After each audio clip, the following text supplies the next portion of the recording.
Kita ambil contoh gampang.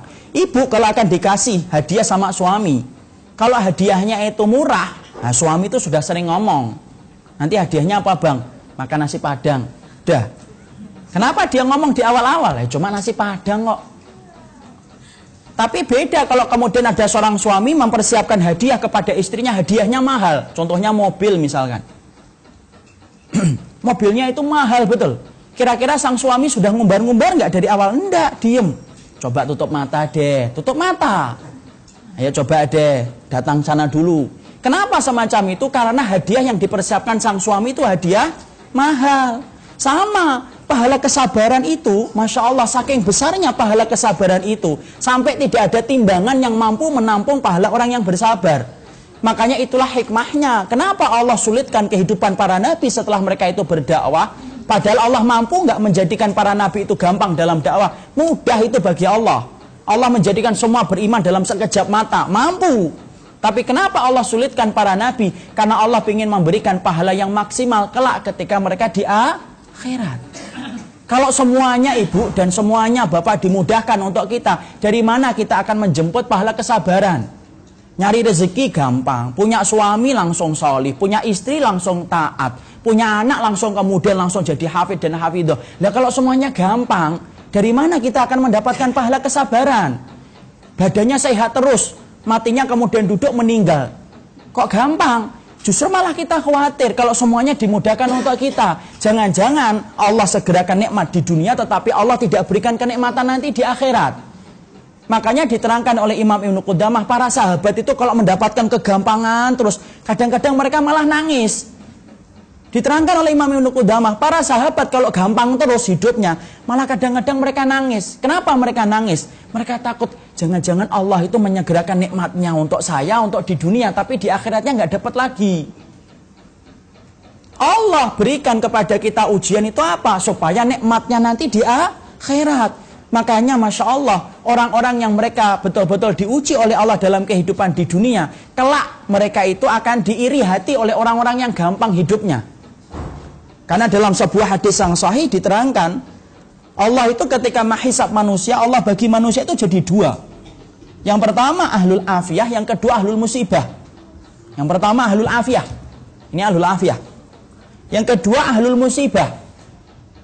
Siapa itu ahlul afiyah? Ahlul afiyah itu orang yang gampang hidupnya, mudah hidupnya, jarang sakit, jarang diuji, apapun yang dia pilih langsung dia dapatkan. Itu ahlul afiyah.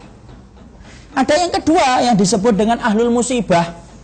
Ahlul musibah itu susah, sulit, semuanya itu tidak gampang untuk dia dapatkan. Cari istri aja susah. Ya? Maka kemudian disebut dengan ahlul musibah. Ketika pertama kali Allah menghamparkan padang mahsyar dan menegakkan mizannya, maka Allah itu suruh kepada para malaikat, oh subuh, kalian hisab ini mereka ini. Lalu kemudian Allah perintahkan kepada para malaikat, yang kamu hisab pertama kali ahlul musibah. Ini ahlul musibah yang dihisab oleh Allah pertama kali. Lalu kemudian ahlul musibah dihisab oleh para malaikat, ditimbang oleh para malaikat amalnya dan dosanya. Lalu kemudian para malaikat melaporkan kepada Rabbnya, ya Rabbana, wahai Rabb kami, sesungguhnya ahlul musibah telah kami timbang. Masya Allah, dosa-dosa mereka itu tinggal dikit banget ya Allah. Dan sangat ringan dosa-dosa mereka, disebabkan karena banyaknya ujian yang Engkau berikan kepada mereka di dunia. Berguguran itu segala dosa-dosa yang telah dilakukan oleh mereka dengan ujian yang mereka hadapi dengan sukacita dan ridho.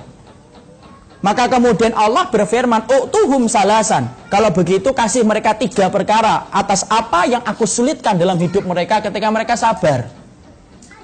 Apa 3 perkara itu? Pertama, afiyah. Kasih mereka itu afiyah, kekuatan. Kenapa orang yang mendapatkan musibah dikasih oleh Allah kekuatan? Untuk menggantikan kepayahan, untuk menggantikan keletihan, dan untuk menggantikan air mata yang tumpah ketika mereka mendapatkan ujian di dunia. Afiyah. Disehatkan, dikuatkan, dikeringkan air matanya oleh Allah ketika di akhirat.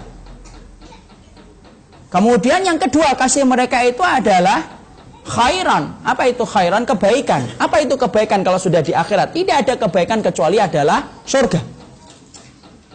Sudah kayak gitu, masih ditambah lagi oleh Allah. Kasihkan kepada mereka mangzilah. Apa itu mangzilah? Kedudukan yang sangat tinggi. Di mana akhirnya para malaikat-malaikat Allah membangunkan sebuah tempat yang sangat tinggi di surga. Sampai-sampai ahlul afiyah ketika melihat tempat itu, mereka mendongakkan kepala mereka. Saking tingginya tempat itu berada di surga.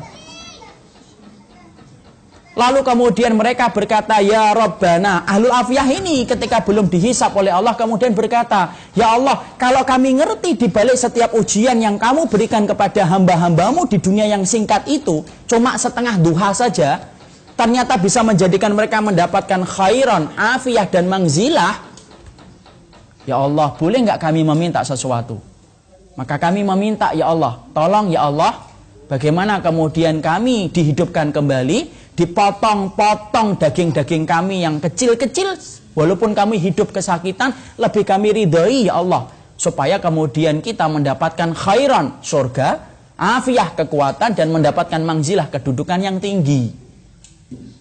Ini loh yang menjadikan akhirnya orang kalau diuji oleh Allah bukan karena Allah itu benci sama ibu dan benci sama bapak. Kalau tiba-tiba proyeknya yang sudah direncanakan gagal, itu kenapa? Karena Allah ingin menjanjikan kepada kita supaya kita digugurkan dosa-dosanya ketika kita melakukan itu dengan kesabaran. Makanya betul-betul Masya Allah, pahala yang sangat besar bagi orang yang mereka itu bersabar.